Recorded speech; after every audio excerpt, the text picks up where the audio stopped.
سورت کسے کہتے ہیں؟ سورت کی لفظی معنی دیوار، باڑ یا گھیراؤ کے ہیں۔ اسلام میں سورت سے مراد قرآن کریم کی آیات کا ایک مخصوص مجموعہ ہے جسے اللہ سبحانہ وتعالی کے حکم سے ایک خاص ترتیب میں رکھا گیا ہے۔ سورتوں کی ترتیب، علماء اسلام کا اس بات پر اتفاق ہے کہ مصحف میں سورتوں کی موجودہ ترتیب کو برقرار رکھنا فرض ہے اور قرآن کی تلاوت کرتے وقت خواہ نماز میں ہو یا نماز کے علاوہ اسی ترتیب سے پڑھنا مستحب یعنی بہتر ہے۔ سورتوں کی ترتیب کس نے مقرر کی؟ اس بارے میں علماء کے 3 اوپینینز ہیں۔ ایک یہ کہ سورتوں کی ترتیب صحابہ نے مقرر کی، دوسرا یہ کہ کچھ ترتیب نبی صلی اللہ علیہ وسلم نے بتائی اور کچھ صحابہ نے اپنے اجتہاد سے مقرر کی، اور تیسری رائے جو سب سے زیادہ مضبوط ہے وہ یہ ہے کہ سورتوں کی پوری ترتیب نبی صلی اللہ علیہ وسلم کے حکم سے مقرر ہوئی تھی اور صحابہ نے یہی ترتیب آپ سے سیکھی اور عثمان رضی اللہ عنہ نے مصحف کو اسی ترتیب پر مرتب کیا۔ اس رائے کی دلائل کیا ہیں؟ پہلی وجہ یہ ہے کہ رسول اللہ صلی اللہ علیہ وسلم سورتوں کو ایک خاص ترتیب سے پڑھتے تھے۔ آپ صلی اللہ علیہ وسلم نے بعض سورتوں کی ترتیب کا بھی ذکر فرمایا، مثال کے طور پہ 2 روشن صورتیں پڑھا کرو، یعنی سورۃ البقرہ اور سورۃ آل عمران، اور ایک حدیث میں آپ نے فرمایا مجھے تورات کے بدلے 7 طویل صورتیں، زبور کے بدلے مئین، انجیل کے بدلے مثانی، اور ان سب پر مجھے مفصل صورتیں عطا کی گئیں۔ یہ اس بات کی دلیل ہے کہ سورتوں کی ترتیب آپ صلی اللہ علیہ وسلم کے زمانے ہی میں معلوم اور مقرر تھی۔ دوسرا، نبی صلی اللہ علیہ وسلم ہر سال رمضان میں جبریل علیہ السلام کے ساتھ قرآن کریم کا دور کرتے تھے۔ ظاہر ہے کہ یہ دور ایک مقررہ ترتیب کے مطابق ہوتا تھا۔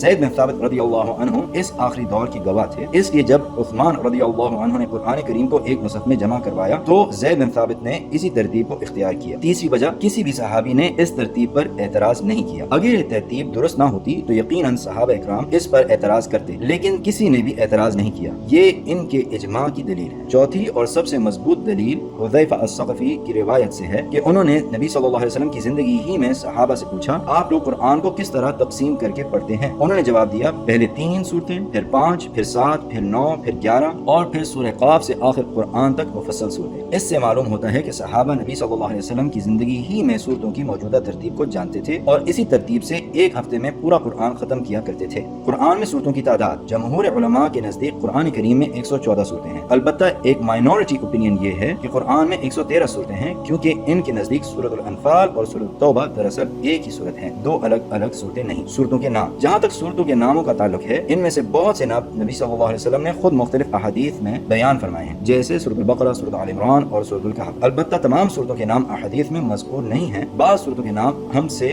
ارلی جنریشن کے ذریعے مشہور ہوئے۔ یہ بھی ممکن ہے کہ ایک ہی صورت کے ایک سے زیادہ نام ہوں، مثال کے طور پہ سورۃ التوبہ کو سورۃ البراءہ بھی کہا جاتا ہے، سورۃ غافر کو سورۃ المؤمن بھی کہا جاتا ہے۔ عام طور پر کسی صورت کا نام اس میں بیان ہونے والے کسی واقعے، مرکزی مضمون یا کسی نمایاں لفظ کی بنیاد پر رکھا گیا ہے۔ آخر میں یہ بھی یاد رکھیں کہ قرآن کریم کی سب سے طویل سورت سورۃ البقرہ ہے، جبکہ سب سے شارٹ سورت سورۃ الکوثر ہے۔